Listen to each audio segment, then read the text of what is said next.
Fala galera, bem-vindo à disciplina de resistência materiais do professor Pablo Amorim e unidade de carga axial.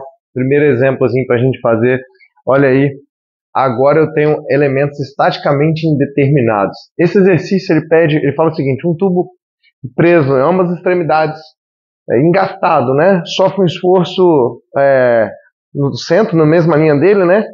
Só que a 300 milímetros de cima para baixo, ou 500 de baixo para cima, uma carga de 10 kN. Determine a reação no ponto B e no ponto A. Quando você olha aqui, você fala metade para cima, metade para baixo. 5 para cada lado e vai embora. Se o perfil fosse exatamente simétrico, eu poderia fazer isso, né? E por que eu falo que é estaticamente indeterminado? Porque na hora que eu faço aqui, ó, o diagrama de corpo livre desse camarada, eu vejo lá o seguinte, ó, o meu perfil, a minha carga de 10 kN, e aí eu tenho lá uma reação aqui, né, para cima em RA, e uma reação aqui para cima em RB. E aí se eu fizer a somatória de forças em Y,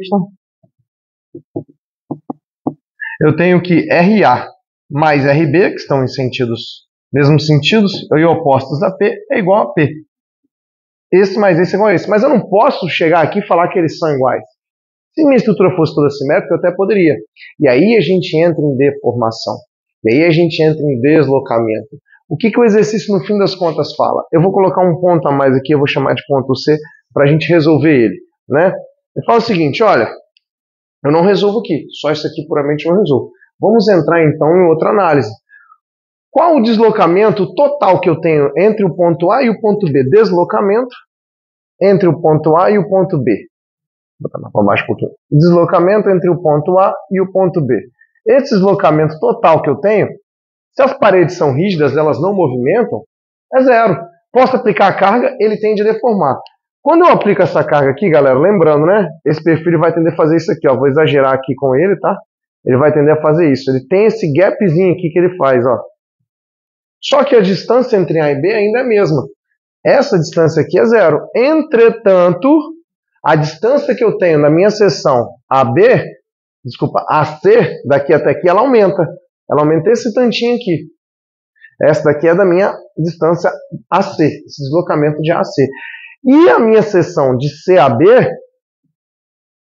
ela também muda, ela diminui. E quanto ela diminui? Essa mesma distância.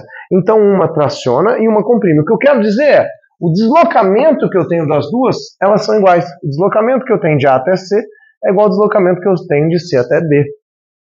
Esse deslocamento é igual. Um é tração e o outro é compressão. Um é tração e o outro é compressão. Por isso o sinal negativo aqui. Duas análises que eu fiz fazendo dessa forma, né? Ou analisando aqui, falar direto que uma é igual a outra. Mas entendam que é isso que acontece realmente. A distância total é nula no fim das contas. Então, quanto que esse desloca, esse outro tem que deslocar também. Um tração no outro comprime. Ponto final. E a partir daqui, a gente vai para aquelas avaliações que a gente faz, onde eu tenho que deslocamento é igual carga vezes comprimento dividido por área e módulo da cidade. Vou fazer para cada um deles aqui. PAC, LAC dividido pela área de AC vezes o módulo da cidade de AC. Assim como a carga que eu tenho aplicada em CB vezes o comprimento de CB dividido pela área de CB vezes o módulo da cidade de CB, né? É referente ao deslocamento de CB. O que é interessante é que o perfil ele é todo simétrico. Se ele é todo simétrico, eu posso cortar. Além disso, o perfil é feito de um material só. Se tivesse falado que os materiais são diferentes, eu não poderia fazer isso. Esses daqui são iguais. Agora, isso daqui muda. Tá, mas a gente está falando de RA, RB, quem que é PCB e PAC? Se eu fizer o método das seções aqui, método das seções, o que eu quero fazer é analisar cada seção. Vou começar aqui com a seção AC, e aqui logo abaixo eu vou avaliar a seção CB. Quem que são essas seções? Até quase chegar em C e até quase chegar em C. Vou fazer um corte nas duas seções aqui, ó. Uma seção aqui e a outra seção aqui embaixo. Eu sei que aqui em cima eu tenho RA, que é minha reação. E quando eu faço esse corte aqui, ó, me aparece logo aqui, ó, PAC, que é a carga interna, normal, né? Lá no livro ele chama de P, a hora chama de N, entenda que é a carga normal, PAC. No fim das contas, ela é igual a quem? Ela é igual ao RA. Se eu fizer a somatória de forças em Y, isso daqui é igual a RA. Beleza? Isso vale também para esse camarada aqui. Ó.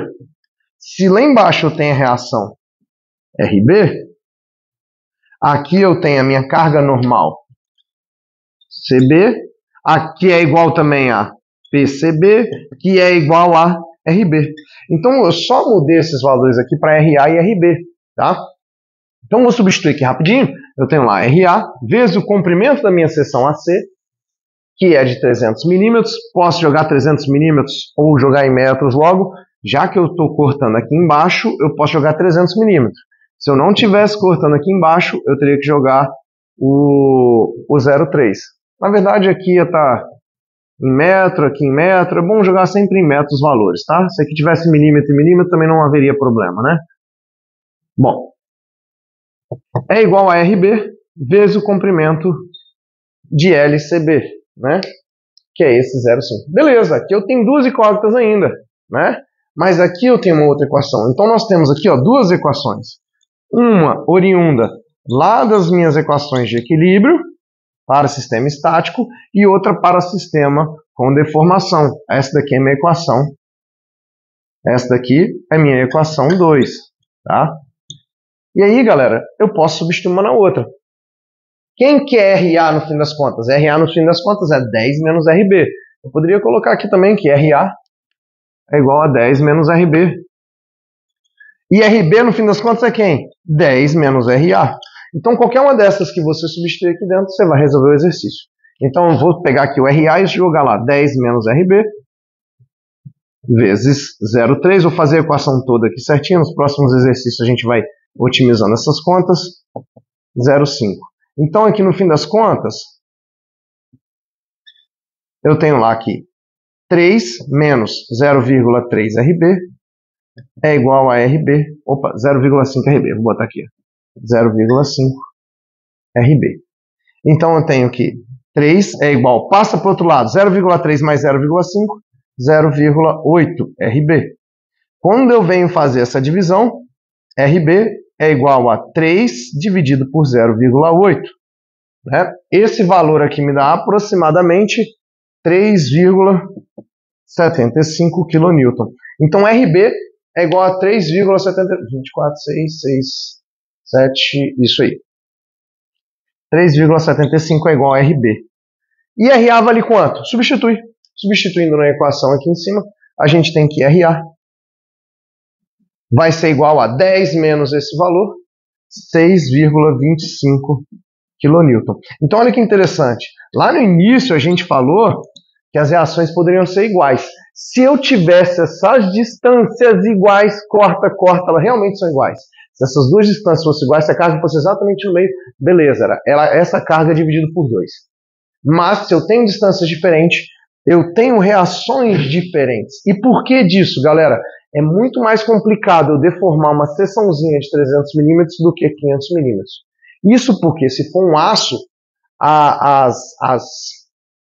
se for um aço, esse material ele é homogêneo, ele trabalha de forma tanto bem quanto em tração quanto em compressão. Materiais diferentes, eu tenho resistências diferentes. O modo de elasticidade é o mesmo, tá? Não muda, né?